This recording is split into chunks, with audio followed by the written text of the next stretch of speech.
लक्कड़ हजम, पत्थर हजम और मैदा की तमाम बीमारियों से निजात, मसलन गैस, कब्ज, तबखीर मैदा और मैदा की जो दूसरी बीमारियां हैं, मतलब बवासीर भी इसमें शामिल है। इससे आप छुटकारा कैसे हासिल कर सकते हैं? बिस्मिल्लाहिर्रहमानिर्रहीम। अस्सलामु अलैकुम वरहमतुल्लाहि वबरकातुहू। हकीम मोहम्मद अहमद फाजिल तिब वल जराहत आपकी खिदमत में हाजिर है। नाज़रीन, मैं आज आपके लिए मैदा के मुतल्लक वीडियो लेकर आया हूँ। आजकल जो मैदे का मसला है ये बहुत आम हो चुका है। इसमें बहुत ज्यादा कसूर हमारा अपना भी होता है। हम इस मैदे को उसकी ताकत के मुताबिक इस्तेमाल नहीं करते। सबसे पहले जो मैदे के मसाइल आते हैं ना, वो इस वजह से आते हैं कि हम जो खुराक खाते हैं वो सही नहीं होती।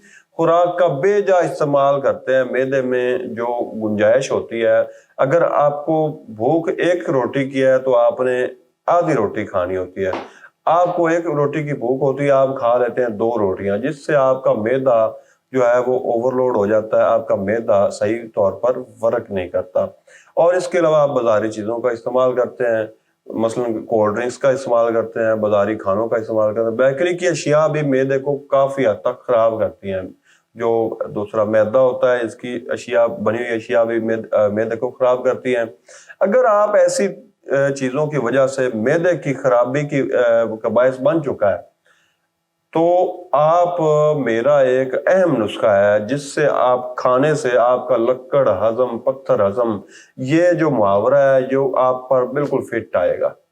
मैं आपको नुस्खा बताने लगा हूं जिससे आपको गैस, तबखीर मैदा, कब्ज, इन तमाम अमराज से छुटकारा हासिल होगा। जो लोग मेरी ये वीडियो नहीं देख रहे, उनकी मदद और रहनुमाई के लिए आप मेरी ये वीडियो शेयर कर दीजिएगा। नुस्खा नोट फरमा लें। सबसे पहले आपने लेना है नुशादर ठिकरी, अजवाइन देसी, सौंफ, काला नमक, काली मिर्च, सूंड, कचूर, हल्दी। हल्दी गंडी आपने लेनी है इंडिया वाली। इसके बाद आपने लेनी है पनीर डोडी। इन तमाम अद्वियात को आपने बराबर वजन बाजार से, पंसारी की शॉप से ले लेना। कोशिश करनी है कि अच्छी चीजें लें, साफ सुथरी चीजें लें। किसी अच्छे पंसार स्टोर से आपने ये चीजें खरीद लेनी है। इन तमाम अद्वियात को आपने बारीक पीस लेना है। बारीक पीस कर आप इसको शीशे के बर्तन में रखें और शीशे के बर्तन में महफूज रख लें। इसको आपने एक एक चम्मच सुबह और शाम खाना खाने के बाद इस्तेमाल करना है, पानी के साथ। इससे इंशाल्लाह आपका जो मैदा है वो लक्कड़ हजम, पत्थर हजम करने के मुतरादफ हो जाएगा। लक्कड़ आपने क्या खानी, पत्थर क्या खाना, लेकिन ये एक मुहावरा है। आपका मैदा इस काबिल हो जाएगा कि वो हर चीज आपकी हजम करना शुरू कर देगा और आपको गैस, तबखीर, कब्ज, अफारा, इन जैसी तमाम अमराज से छुटकारा मिल जाएगा। तो अब तक के लिए इतना ही। दुआ में याद रखिएगा। अल्लाह हाफिज।